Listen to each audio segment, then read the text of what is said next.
Salut à toutes et à tous, aujourd'hui on se retrouve pour l'épisode 5. Je vous remercie à tous pour vos commentaires, vos likes et vos interactions avec moi, ça fait super plaisir. N'hésitez pas à vous abonner et j'aimerais redire encore une fois pour les personnes qui arrivent entre temps le but de ce que je fais justement. Le but premier c'est simple, hein, c'est sortir moteur et boîte de vitesse de la caisse parce que j'aimerais remettre à neuf l'étanchéité moteur et interne à la boîte, donc synchro et pas mal, surtout beaucoup de pièces au niveau du train avant. On verra ensemble dans quelques vidéos les premiers colis qu'on va recevoir avec les premières pièces justement, ça fait super plaisir. Donc vous aurez déjà une idée de ce qui sera monté sur la voiture en termes de châssis, etc. Mais en attendant, aujourd'hui, on en est à l'épisode où je sors moteur et boîte. Mais avant ça, pour ceux qui s'en souviennent, à l'épisode 4, je vous avais parlé de la difficulté que j'avais eu à ne pas sortir les cardans. Je n'avais pas réussi à les sortir à la fin de l'épisode 4. Mais entre temps, il s'est passé des choses. Je vous en parle tout de suite. Bon, et bien ma foi, je vous montre en direct parce que malheureusement, je n'ai pas filmé le moment où je les ai sortis, si je puis dire. Mais en attendant, les cardans sont donc définitivement déposés du véhicule. Et donc pour ce faire, ce cardan là, côté conducteur, ce que j'ai fait, c'est tout simplement mettre un levier entre la boîte et cette partie là. Et faire levier en tapant avec un marteau. C'est sorti tout seul. Cette partie là est sortie toute seule, il n'y a aucun problème avec ça. La difficulté, c'était surtout sur le cardan côté passager, parce qu'il est plus long forcément. Il est plus long parce qu'il est surtout relié à un palier, et ce roulement est donc monté serré dans le palier justement. Et donc à savoir que la difficulté qui s'est présentée, c'est que ici c'était forcément rouillé, et donc beaucoup de difficultés à le sortir. Très embêtant, très chiant. Mais en attendant, ça s'est bien passé. Ce que j'ai fait, c'est j'ai chauffé mon palier au décapeur thermique et j'ai tapé ensuite avec un marteau et un burin ici. Voilà, j'ai tourné à plusieurs reprises et j'ai tapé et puis c'est sorti. C'est sorti, j'ai mis quand même pas mal de temps parce qu'il a fallu que je chauffe quand même pas mal avec mon petit décapeur. Mais ça s'est très bien passé. Et sinon, écoutez, pas de dégâts particuliers à déplorer de ce côté-là. Et encore moins de ce côté-là. Donc c'est super, les cardans sont sortis. Et puisque les cardans sont sortis, on va pouvoir s'attaquer au reste. Alors ce qu'on va faire, c'est pour éviter d'avoir des galères particulières lorsque le moteur sera sorti pour désaccoupler boîte de vitesse et bloc moteur, c'est je vais commencer à débloquer les vis de tour de boîte. Donc c'est parti.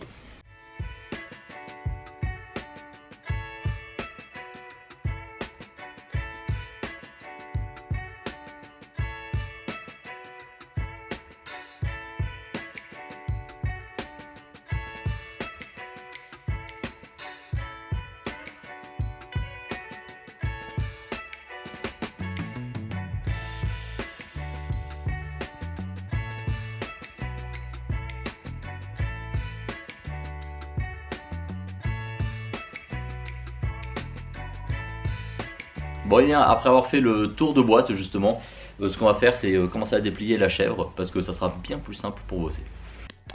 Alors ma foi, pendant que je m'attarde, si je puis dire, à déplier cette chèvre et à commencer mon gros chantier pour sortir tout cela, je me permets de vous poser une question justement en vocal, si je puis dire. Et ça serait de savoir si certains d'entre vous seraient intéressés par voir une vidéo sur les différentes pièces que je compte mettre sur la voiture et celles que j'ai entre autres reçues. Parce que justement, cette vidéo a mis du temps à sortir, certes, mais il y a des données que je ne peux pas maîtriser qui sont les temps de livraison de certaines pièces, les délais de réapprovisionnement d'autres, etc., etc. Et ça, malheureusement, quand c'est pas de notre volonté, on va dire que ça peut être assez agaçant. Donc cette vidéo a mis du temps à sortir parce que le temps du montage et le fait que j'avais pas mal de choses à côté. Mais en tout cas, n'hésitez pas à me dire dans les commentaires effectivement si ça vous intéresserait de voir les pièces que j'ai déjà reçues et celles qui vont être montées sur la voiture. À savoir qu'il y en a vraiment beaucoup et que ça va repartir neuf. Voilà. En tout cas, n'hésitez pas à laisser des commentaires et à me dire ce que vous en pensez. Je vous remercie.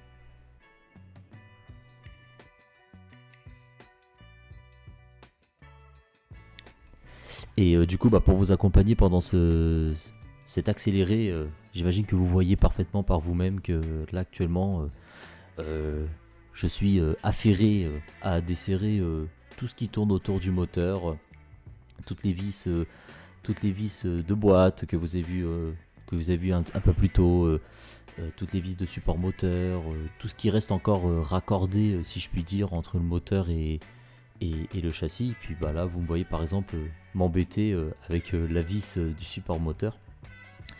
Mais en tout cas, même si c'est un gros chantier, c'est quelque chose qui est quand même assez plaisant. Et puis là, plus ça va, plus on se rapproche de la sortie de ce moteur.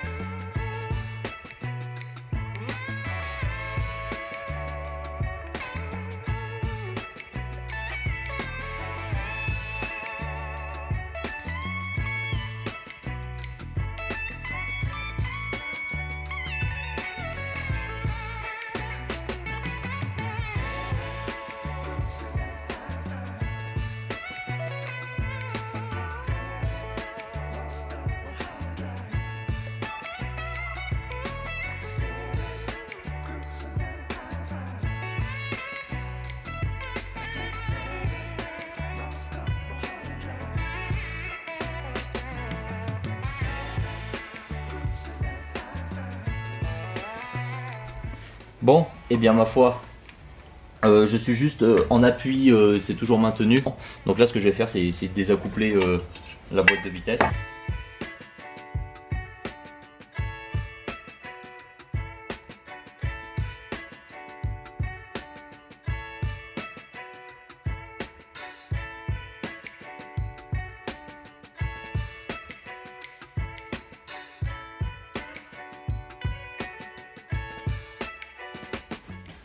Alors j'ai pris un carton pour justement pouvoir mettre mes vis dans l'ordre de tour de boîte. Comme ça au moins je suis sûr qu'il n'y aura pas de souci.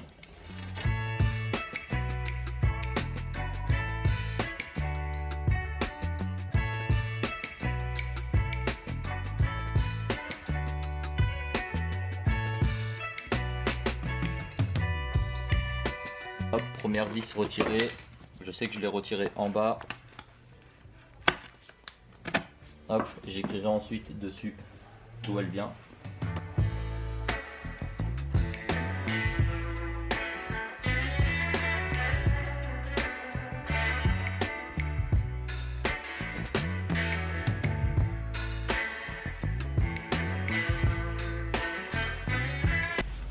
Et voilà, un démarreur de sortie.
Et voilà, la boîte de vitesse est sortie. Maintenant on va sortir l'embrayage pour pouvoir mettre le support moteur. Donc c'est parti.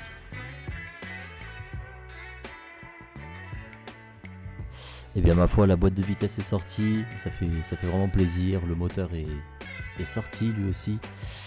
Et ça fait encore plus plaisir. Donc là écoutez, là je m'attarde sur l'embrayage, le diaphragme ainsi que le disque d'embrayage.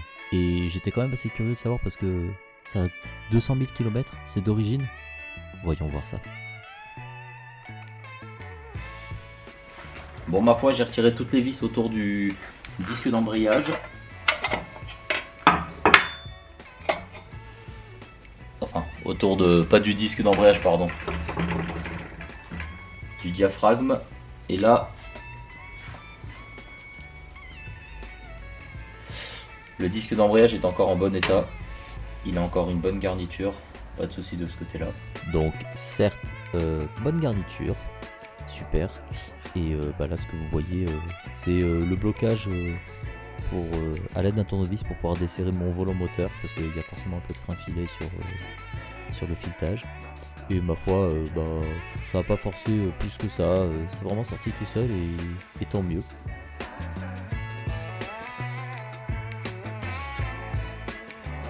Et voilà le volant moteur.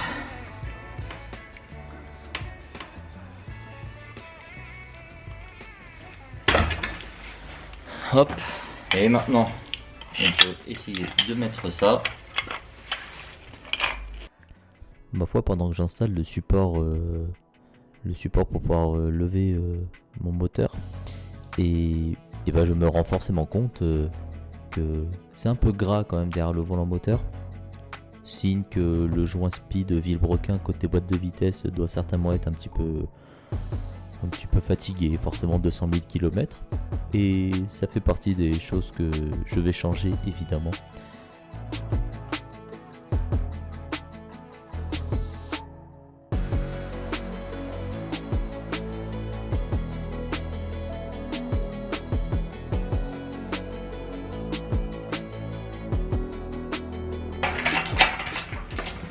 Bon, on a installé le support.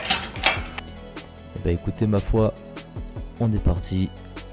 On se rapproche officiellement du moment où je peux enfin poser mon moteur sur le support moteur justement. Et c'est vraiment une satisfaction assez plaisante. Ça fait du bien de l'avoir sorti et justement qu'on puisse enfin attaquer les choses concrètes. Et ça, c'est vraiment dingue. Bon, sur cette vue là, vous voyez mon installation avec la lumière. J'avais déplacé la caméra, mais j'avais pas du tout pensé à la lumière. Mais en tout cas, c'est dehors et ça fait vraiment plaisir.